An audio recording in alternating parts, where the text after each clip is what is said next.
प्यारे बच्चों नमस्कार। आज व्याकरण की एक विधा पद परिचय आपको समझाने जा रहे हैं। पद परिचय में करने से पहले जान लेते हैं कि पद क्या होता है, और पद जानने से पहले हम लोग समझेंगे कि शब्द क्या होते हैं। आप सबने अवश्य ही पढ़ा होगा कि वर्णों की एक सार्थक इकाई को शब्द कहा जाता है। ये अर्थात मैं वर्ण लेती हूँ क म ल, यदि सार्थक रूप से रखे जा रहे हैं कमल तो वो शब्द बन गए हैं, और वही शब्द जब वाक्य में प्रयुक्त होता है तो पद बन जाता है। तो ये आपको क्लियर हुआ कि पद किसे कहा जाता है। अब आता है परिचय। परिचय मतलब इंट्रोडक्शन। किसी से मिलते हैं तो अपना परिचय देते हैं। आप अपने संबंध के अनुसार परिचय लघु भी देते हैं, परिचय विस्तृत रूप में देते हैं। कहीं इंटरव्यू के लिए जाते हैं तो परिचय एक अलग तरह से देते हैं। यही हम पद का परिचय, पद परिचय अपने इस पाठ में आसान तरीकों से हम सीखेंगे। इसके अंदर आप ये जान लें कि हमें व्याकरणिक परिचय सीखना है। उदाहरण के तौर पर मैं एक बहुत आसान सा वाक्य लेती हूँ कि मैं प्रातःकाल सैर करने जाती हूँ।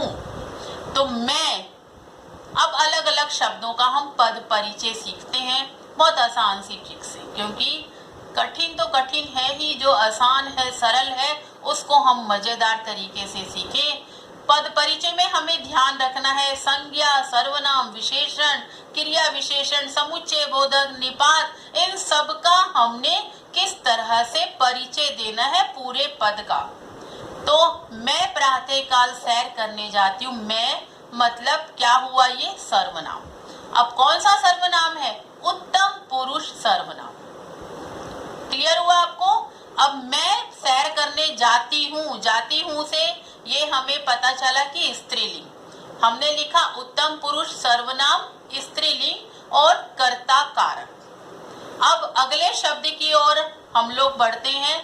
मैं प्रातःकाल, प्रातःकाल को अगर हम अलग ले लेते हैं तो क्या है, ये हमारा कालवाचक क्रिया विशेषण। पिछले पाठों में हमने पढ़ा कि कालवाचक क्रिया विशेषण क्या होता है। काल जैसे कि समय से ही, समय जो है वो बिल्कुल इसको प्रयुक्त करता है शब्द को, कालवाचक क्रिया विशेषण। सैर करने जाती हूँ, अब ये देखिए क्या है, ये सैर करने जाती हूँ सकर्मक क्रिया है या अकर्मक क्रिया है, संयुक्त क्रिया है या पूर्वकालिक क्रिया है। इसको समझने के लिए हमने जब क्रिया के अपने पाठ को समझा था तो हमने जाना कि इसके अंदर संयुक्त क्रिया और अकर्मक क्रिया दोनों का समावेश है। जाती हूँ जो ये क्रिया हमें बता रहा है, स्त्रीलिंग का रूप हमें बता रहा है।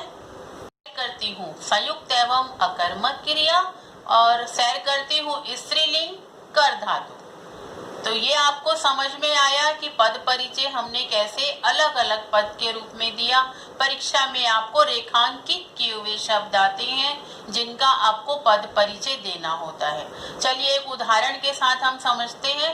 जैसे रसोइया भोजन पकाता है, यहाँ पर रसोइया यदि रेखांकित है तो उसका पद परिचय कैसे देंगे। रसोइया जातिवाचक संज्ञा, खाना पकाता है तो हमें पता चला पुल्लिंग और एक वचन, इसके अलावा कर्ता कारक। इसी तरह से आप जो पद परिचय में अलग अलग शब्द हैं देखें, संज्ञा, सर्वनाम, विशेषण, क्रिया विशेषण, समुच्चय बोधक, निपात, इसी के द्वारा व्याकरणिक शब्द परिचय का अभ्यास करें। तो मिलते हैं अगले पाठ में।